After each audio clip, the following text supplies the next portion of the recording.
사도행전 2장 17절 말씀.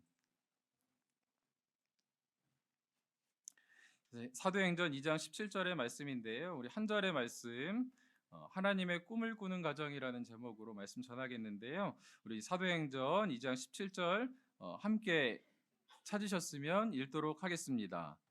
함께 읽으시겠습니다. 하나님이 말씀하시기를 말세에 내가 내 영을 모든 육체에 부어주리니 너희의 자녀들은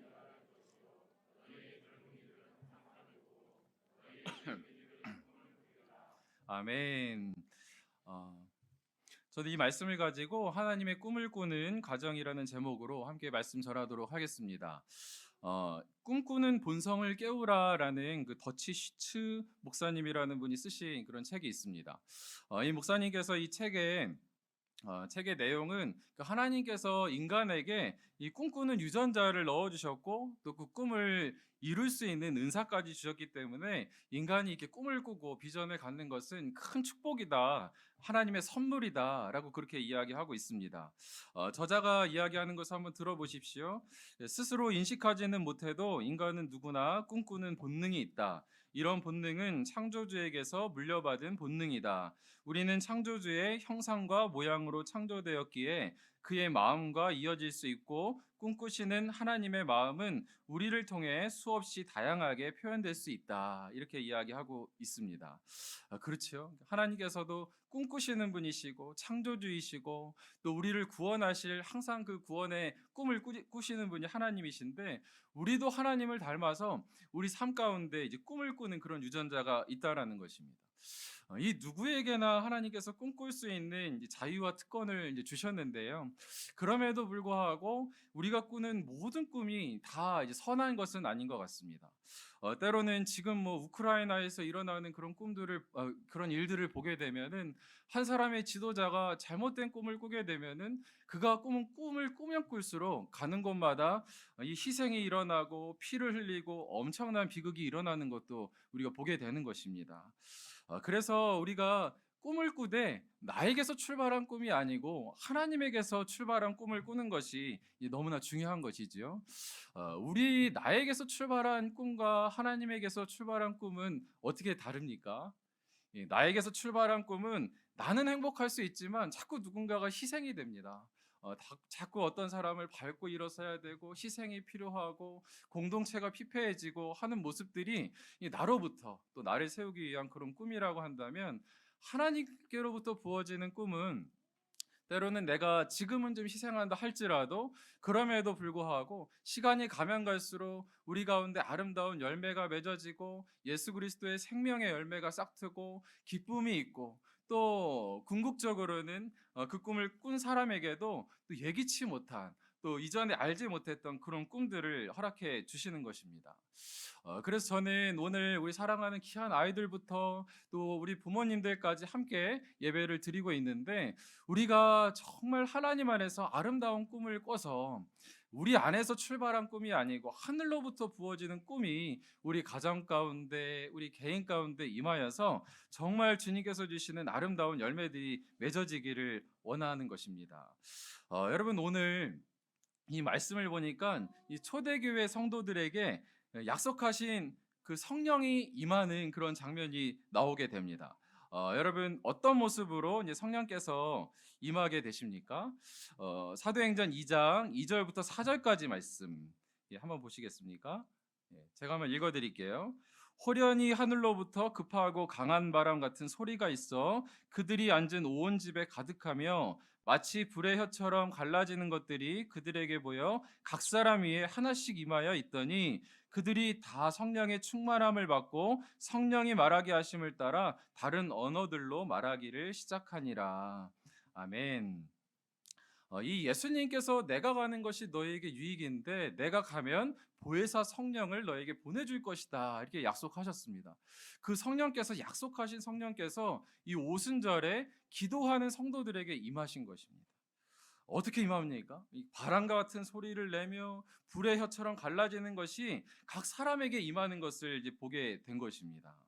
이 3절에 있는 것처럼 인상적인 것은 무엇입니까? 이 성령을 받은 사건이 각 사람 위에 하나씩 임하여 있더니 이렇게 말씀하고 있습니다. 성령을 받은 것이 그 충만한 공동체 가운데 공동체적인 그런 은혜이기도 하지만 이 구원을 받고 성령의 은혜를 받는 것은 각 사람과 하나님 사이에 아주 은밀한 놀라운 구원의 사건이다라는 것을 우리는 기억해야 하는 것입니다. 그래서 이제 부모님의 신앙이 아이들에게 자동으로 전수가 되는 것이 아닙니다. 남편의 이 신실한 신앙이 아내에게 그냥 전수되는 것이 아니고 또 아내가 아무리 신실한 권사님, 집사님이라 할지라도 또 그 구원의 은혜가 남편에게 그냥 전달되는 것이 아니고 각 사람이 또 아무리 어린 자녀라 할지라도 하나님 안에서 주님과 만나는 그런 개인적인 사건이 있어야 한다라는 것입니다. 예. 오늘 제 설교가 더 딱딱하죠. 우리 아이들과 함께 예배 드릴 때 재밌게 해줘야 되는데 예 그렇습니다. 그 괜찮다 좀 힘들어도 좀 참아라. 예. 우리 사랑하는 귀한 아이들이 정말 그 한 사람 한 사람 정말 하나님 안에서 아름다운 인격인데 이 부모님의 신앙이 그냥 물려지는 것이 아니고 주님 정말 이 사랑하는 이 아이 가운데 10년 가운데 주의 성령을 부으십시오. 성령이 아니고서는 예수를 주라 시인할 수 없다 말씀하셨는데 하나님께서 이 사랑하는 귀한 내 자녀들에게 손주에게 또 귀한 동생에게 하나님께서 임하여 주십시오. 그렇게 우리가 기도하면서 나아가야 될 줄 믿습니다. 여러분 이 사건이 일어났을 때 이제 사람들이 너무 처음 보는 광경을 겪게 되는 것입니다. 그래서 막 이 다른 언어로 이야기를 하고 사람들이 그 가운데 기도를 더 열심히 하고 하니까 그 가운데 있던 사람들이 와, 저 사람들이 기도 열심히 하더니 미쳤구나. 미쳤구나. 이상한 이야기를 하는 거 보니 혹시 술 취했나? 그런 반응들을 보였습니다. 그때 베드로가 나와서 그 유명한 이제 설교를 하게 되는데 그 베드로가 이제 뭐라고 이야기합니까? 우리가 미친 것이 아니라 그때 이 사람들이 성령을 받았던 시간도 바로 이 9시 즈음이거든요. 저희가 예배하는 이 아침에 우리가 이 아침에 술 먹을 자가 있겠느냐? 혹시 드시고 오신 분 없으시죠? 예. 아, 이 아침에 경건한 유대인들은 그 아침에 기도하는 시간이기 때문에 술 먹는 자가 없었습니다. 우리가 술 먹는 것이 아니고 이것은 800년 전에 요엘에게 예언하신 성령께서 우리에게 임하는 사건이다. 그렇게 이야기하고 있는 것입니다. 여러분 요엘서 2장 28절 말씀에 뭐라고 예언하고 있습니까? 그 후에 내가 내 영을 만민에게 부어주리니 너희 자녀들이 장래일을 말할 것이며 너희 늙은이는 꿈을 꾸며 너희 젊은이는 이상을 볼 것이며 이 요엘이 이렇게 예언하는데 사도행전 2장 17절 말씀에 베드로가 이 말씀을 근거로 하여서 이렇게 이야기합니다. 하나님이 말씀하시기를 말세에 내가 내 영을 모든 육체에 부어주리니 너희의 자녀들은 예언할 것이요 너희의 젊은이들은 환상을 보고 너희의 늙은이들은 꿈을 꾸리라 이렇게 말씀하고 있는 것입니다.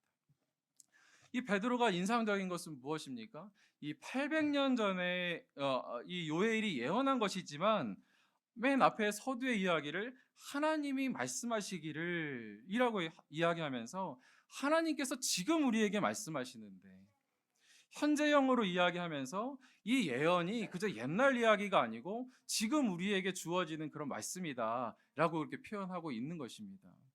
여러분 이 말씀이 이 시대에도 동일하게 우리에게 현재형으로 일어나는 사건인 것을 믿으시기 바랍니다. 여러분 성령께서 이들 가운데 임할 때 어떠한 일들이 일어나게 되었습니까? 이 놀라운 것은 이들 가운데 하나님의 꿈이 이식되는 그런 놀라운 역사들이 있었습니다. 성령께서 그 마음 가운데 임하시자 그들 가운데 자녀들은 예언하고 젊은이들은 환상을 보고 늙은이들은 꿈을 꾸게 되는 하나님의 꿈을 꾸게 되는 놀라운 역사가 일어나게 된 것입니다. 이 성령께서는 하나님의 심정을 알게 하는 놀라운 소통의 수단으로 하나님께서 주셨습니다. 그 성령께서 우리 가운데 오시면 또 우리가 이 말씀을 진리라고 믿게 되고 하나님의 말씀으로 우리가 받아들이게 되고 그 말씀에 아멘하면서 하나님 앞에 나아가게 되는 것이죠. 오늘 사도행전 2장 17절 말씀에 다시 한번 제가 읽어드립니다. 하나님이 말씀하시기를 말세에 내가 내 영을 모든 육체에 부어주리니 너희의 자녀들은 예언할 것이요 너희의 젊은이들은 환상을 보고 너희의 늙은이들은 꿈을 꾸리라. 아멘. 여러분, 이런 사건들이 우리 가운데 일어나기를 간절히 원합니다.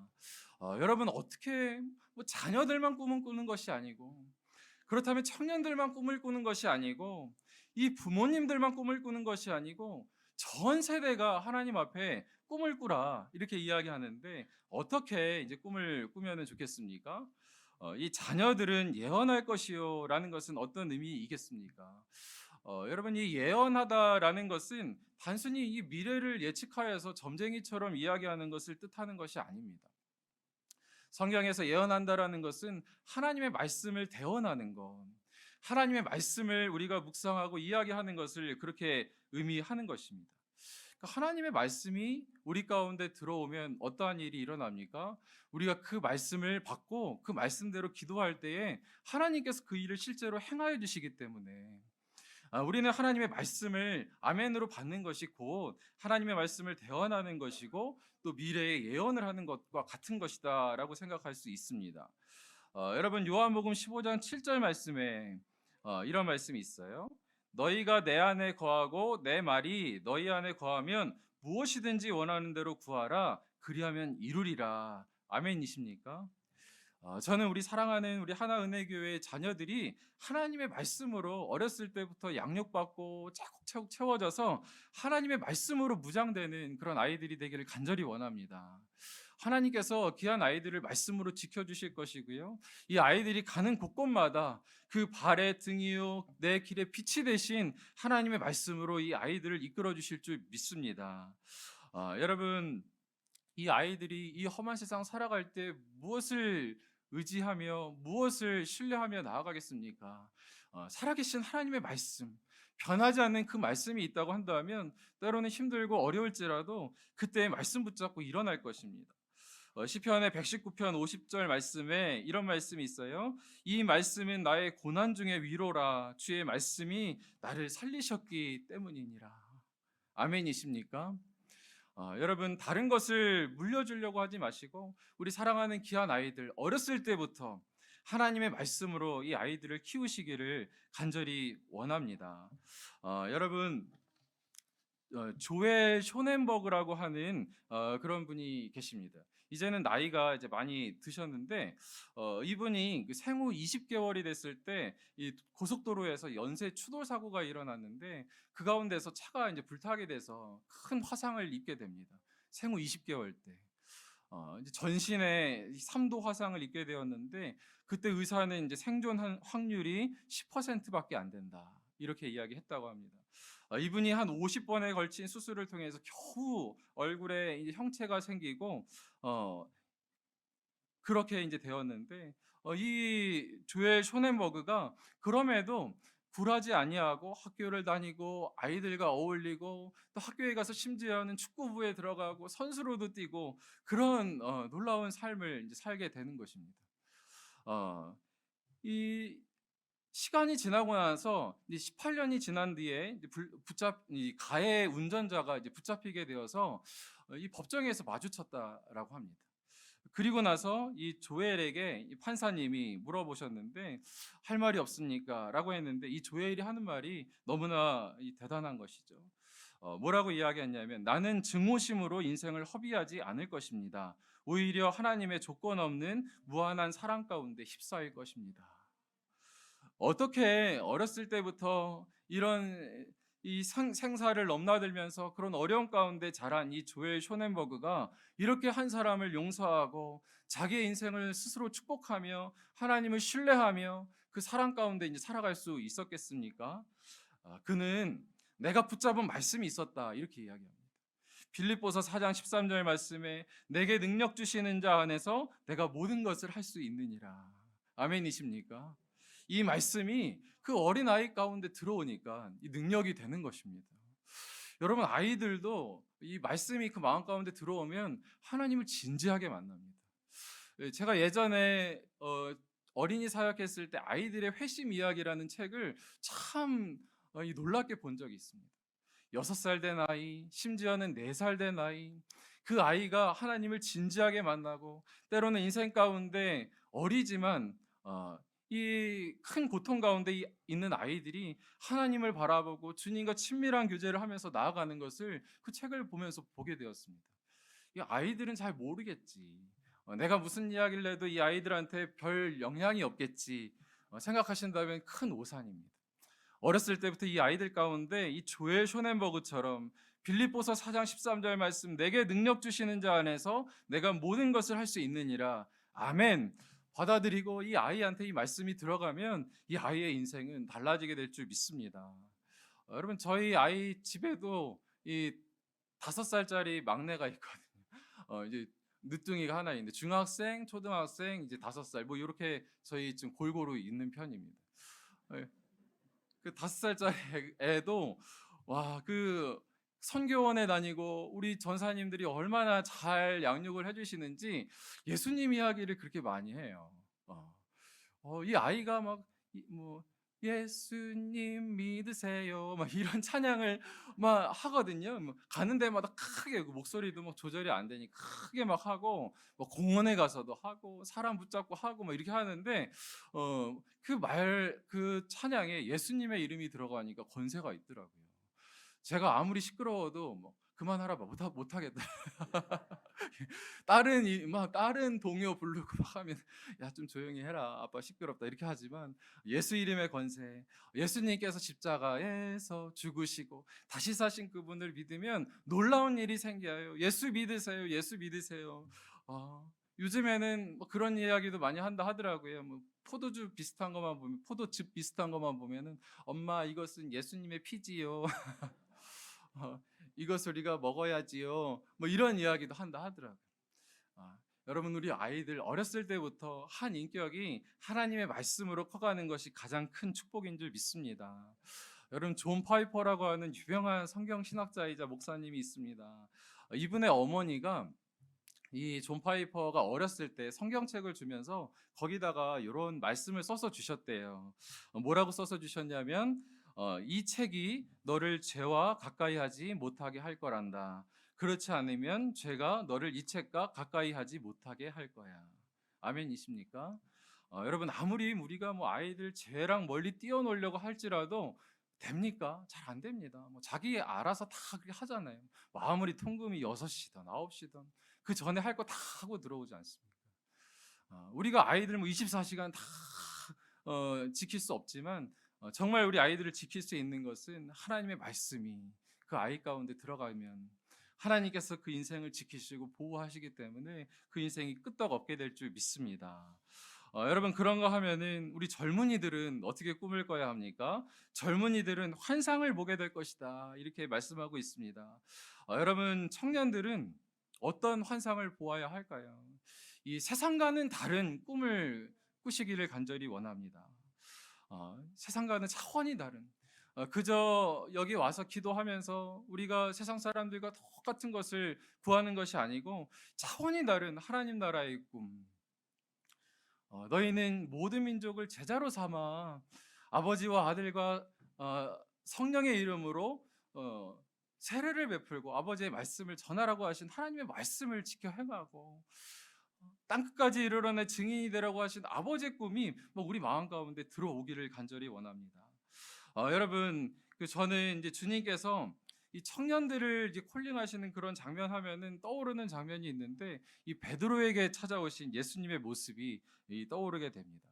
이 베드로를 불러주실 때 그의 나이가 한 20세 전이었을 거라고, 한 18살, 19살 이렇게 되었을 것이라고 학자들이 많이 추정을 하더라고요. 이 갈릴리 바다에서 밤새 애를 썼지만 아무것도 잡지 못하고 이 낙심하고 지쳐 있는 베드로에게 찾아오셔서 주님께서 그를 초청하시는 것입니다. 뭐라고 이렇게 부르십니까? 누가복음 5장 4절부터 6절 말씀에 같이 한번 읽어볼까요? 우리 말씀을 마치시고 시작. 말씀을 마치시고 시몬에게 이르시되 대답하여 이르되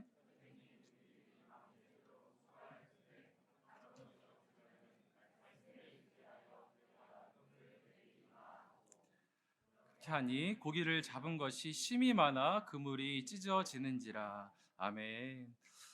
여러분 청년 베드로가 자기가 할 수 있는 최선의 것을 하며 밤새도록 애쓰고 수고하였지만 밤이 맞도록 새벽이 오도록 아무것도 건지지 못하고 마음 가운데 실망하고 좌절하고 역시 안 되는 것 아닌가 하고 그렇게 돌아가려고 했던 그런 모습 가운데 이 주님께서 찾아오시는 것입니다. 그리고 뭐라고 말씀하십니까? 또다시 가서 그물을 던져라 이렇게 말씀하시는 거예요. 그때 베드로가 할 말이 참 많았을 것 같아요. 주님, 이 갈릴리 바다는 주님은 목수시잖아요. 저는 제 삶의 형편을 제가 더 잘 압니다. 이 시대는 제가 너무 잘 알아요. 말씀으로 되는 시대가 아닙니다. 미래를 보아도 희망이 없고요. 열심히 한다고 해도 될 것 같지가 않습니다. 그런 마음으로 주님을 만났을지도 모르겠습니다. 그런데 이 베드로가 정말 귀한 것은 무엇이었냐면 그 마음에 그런 마음이 있다 할지라도 주님의 마음에 억지로라도 순종을 하는 것입니다. 주께서 말씀하시니 말씀에 의지하여서 내가 그물을 내리리이다 하고 그렇게 나아가서 그물을 내리는 것입니다. 그때 갈릴리 바다에 나아가서 베드로가 내릴 때 어떤 기대를 좀 했을까요? 뭐 주님께서 말씀하시니 고기가 좀 잡히기는 좀 잡힐까? 잡히면 얼마나 잡힐까? 자기의 생각 안에 주님을 재단했는지도 모르겠습니다. 그런데 놀라운 결과가 일어나는 것이죠. 6절에 보니 그렇게 하니 고기를 잡은 것이 심이 많아 그물이 찢어지는지라. 아멘이십니까? 저는 이 말씀이 너무나 좋습니다. 청년 베드로에게 도전하셔서 그물을 내려라. 내가 너에게 놀라운 일을 행하시겠다. 주께서 말씀하시는데 에이 주님 내가 안 해본 것도 아니고 어떻게 그런 일이 일어납니까? 그렇지만 그럼에도 불구하고 주께서 말씀하시니 제가 한번 내려보겠습니다라고 그물을 내리니 그 가운데 물고기가 잡히는데 그의 상상을 뛰어넘는 놀랍게 많은 물고기가 잡히게 되는데 여기 있는 그물이 찢어지는지라. 저는 마치 이 말씀이 그의 어떤 베드로의 한계를 찢어버리는 듯한 그런 느낌을 받게 되는 것입니다. 저는 오늘 말씀에 있는 것처럼 여러분 청년들이 이 자리에 계신다고 한다면 주님께서 여러분의 삶 가운데 성령으로 임하실 때에 새로운 환상을 가지라고 주께서 말씀하실 줄 믿습니다. 그때 지금 뭐 아무것도 보이지 않는 것 같고 3포, 5포, 7포, M포 시대라고 하지만 그럼에도 불구하고 하나님 지금 세상을 보면 아무것도 없는 것 같지만 그럼에도 불구하고 주의 말씀 의지하여서 그물을 내려보겠습니다. 주님 의지하면서 나아가면은 그물을 찢어버리시는 것처럼 우리의 한계를 찢어버리시는 하나님의 은혜를 경험하시게 될 줄 믿습니다. 여러분 주님께서 거기까지만 해도 놀라운 일인데 거기서 멈추지 않으시더라고요. 누가복음 5장 10절부터 11절 말씀 보니까 어떻습니까? 세베대의 아들로서 시몬의 동업자인 야고보와 요한도 놀랐습니다. 예수께서 시몬에게 이르시되 무서워하지 말라 이제 후로는 내가 사람을 취하리라 하시니 그들이 배들을 육지에 대고 모든 것을 버려두고 예수를 따르니라. 아멘. 아멘이십니까? 새로운 비전과 사명을 이들에게 심어주시는 것입니다. 놀라운 것은 시몬에게 이르시는데 시몬에게 말씀하시는데 예수님을 따른 사람들은 야고보와 요한까지도 따라오는 것입니다. 여러분 이런 비전의 사람들에게는 사람이 붙고 이 비전의 긍정적인 비전의 에너지는 전이가 되는 것입니다. 저는 저희 하나은혜교회 청년들이 하나님 안에서 이 시대에 새로운 꿈을 꾸고 하나님의 환상을 품게 되는 그런 놀라운 역사를 가지시게 되기를 간절히 원합니다. 그런가 하면 마지막으로 너희의 늙은이들은 꿈을 꾸리라 이렇게 말씀하고 있습니다. 예전 성경으로는 너희의 아비들은 꿈을 꾸리라. 여러분 꿈은 젊은 세대의 자녀들만 꾸는 것이 아닙니다. 저는 진정한 꿈은 이 노인들이 꾸는 꿈이 진정한 꿈이다라고 믿습니다. 왜 그렇습니까? 이 젊은 사람들이 경험이 없는 자가 막연하게 꾸는 것은 그저 망상에 지나지 않을 수 있습니다. 그러나 하나님께서 주신 인생의 경험을 가지고 하나님의 심정을 더 잘 아시는 분들이 꾸는 꿈은 정말 하나님께서 원하시는 꿈에 더욱더 근접하고 아름다운 꿈을 꿀 수 있는 것 아닙니까? 여러분 갈렙이 여호수아 14장에 보면은 이 헤브론 땅을 나에게 달라라고 하잖아요. 아무도 가지 않으려고 하는 그 땅을 보면서 나에게 주십시오. 내가 가겠습니다. 내가 내 평생 85년 동안 함께한 하나님께서 나와 함께 하신다라고 한다면 저 황무지도 내 것이 될 것입니다. 그 믿음의 확신은 그저 그냥 아무 것에서 나오는 것이 아니고 평생의 그런 경험 가운데 하나님께서 동행하신 그것을 아는 분들이 꿀 수 있는 꿈인 줄 믿습니다. 여러분, 여호수아 14장 12절 말씀 제가 읽어드리겠습니다. 그날에 여호와께서 말씀하신 이 산지를 지금 내게 주소서. 당신도 그날에 들으셨거니와 이곳에는 아낙 사람이 있고 그 성읍들은 크고 견고할지라도 하나님께서 나와 함께 하시면 내가 여호와께서 말씀하신 대로 그들을 쫓아내리이다 하니. 아멘이십니까? 우리 사랑하는 귀한 부모님, 우리 사랑하는 하나님 안에서 연세가 있으신 우리 성도님, 내 인생 가운데 새로운 꿈이 뭐 있겠어라고 하신다면 하나님께서는 그렇게 생각하지 않으십니다. 새로운 꿈을 꾸라고 말씀하시고 더 완숙한 꿈을 꾸라고 말씀하시고 그 꿈을 우리 젊은이들에게 말씀하시라고 그렇게 이야기하고 있는 것입니다. 여러분, 유명한 미국의 경영학자 그 피터 드러커 있지 않습니까? 그분에게 한 기자가 가서 그렇게 물었대요. 그분이 많은 저서를 쓰셨는데, 선생님이 쓰신 이 수많은 책 중에서 어떤 책이 가장 마음에 드십니까? 명저로 꼽으십니까? 라고 했더니 이 피터 드러커 선생님께서 나이가 90세 가까우셨을 때 그렇게 말씀하셨다고 합니다. 다음에 나올 책이지요. 음, 지금까지 수많은 명절을 지었지만 그럼에도 불구하고 또 새로운 꿈을 꾸시는 겁니다. 다음에는 더 아름다운 책을 써야지. 더 좋은 책을 써서 많은 사람들에게 좋은 영향을 끼쳐야지. 그가 97세에 생을 마감하기 전까지 97세에도 이 셰익스피어의 전집을 다시 한번 읽는 그런 일도 행하셨다라는 이야기를 들었습니다. 여러분, 저는 말씀을 맺도록 하겠습니다. 여러분, 우리는 이미 성령을 받은 자인 줄 믿으시기 바랍니다. 왜 그렇습니까? 고린도전서 12장 3절 말씀에 그러므로 내가 너희에게 알리노니 하나님의 영으로 말하는 자는 누구든지 예수를 저주할 자라 하지 아니하고 또 성령으로 아니하고서는 누구든지 예수를 주시라 할 수 없느니라. 아멘이십니까? 예수님께서 정말 주님이십니다. 살아계신 하나님의 아들이십니다. 고백하신다라고 한다면 저와 여러분 가운데는 어김없이 베드로의 10년 가운데 있으신 그 성령 하나님께서 동일하게 계시는 줄 믿습니다. 그 하나님을 신뢰하시고 그 하나님께서 주시는 꿈을 마음껏 꾸시기 바랍니다. 우리 자녀들은 주의 말씀으로 꿈을 꾸시고 우리 청년들은 세상과는 다른 그런 놀라운 차원이 다른 환상의 꿈을 꾸시고 우리 귀하신 우리 부모님들은 하나님 안에서 인생의 많은 경험을 가지고 하나님의 마음에 더 합한 그런 꿈을 온 가족이 함께 꾸면서 나아간다면 우리 가정은 시간이 가면 갈수록 하나님의 마음에 합한 그런 가정이 될 줄 믿습니다. 여러분, 저는 오늘 온 가족 예배를 저희가 준비하면서 참 마음이 설레더라고요. 왜냐하면은 뭐 제가 뭐 아이들 재밌게 해줄 수 있는 그런 재주는 없지만 그럼에도 아이들한테 우리가 이렇게 예배드린다. 우리 부모님들이 이렇게 예배드린다. 찬양할 때부터 우리 말씀할 때부터 마지막 기도할 때까지 이렇게 하나님 앞에 나아간다라는 것을 좀 보여주고 싶었습니다. 그래서 아까 영광송하는데 제 마음이 좀 울컥하더라고요. 우리 아이들 모습이 이렇게 있는데 하나님께서 이 시대가 아무리 험하고 악하지만 우리를 지켜주실 줄 믿습니다. 말씀으로 지켜주시고 성령으로 지켜주시고 우리 사랑하는 귀한 아이들 여호와를 경외하는 자에게 견고한 은혜가 있나니 그 자녀들의 피난처가 될 것이다. 주께서 말씀하여 주셨습니다. 이 시대에도 주님을 붙잡으십시오. 하나님께서 지켜주실 줄 믿습니다.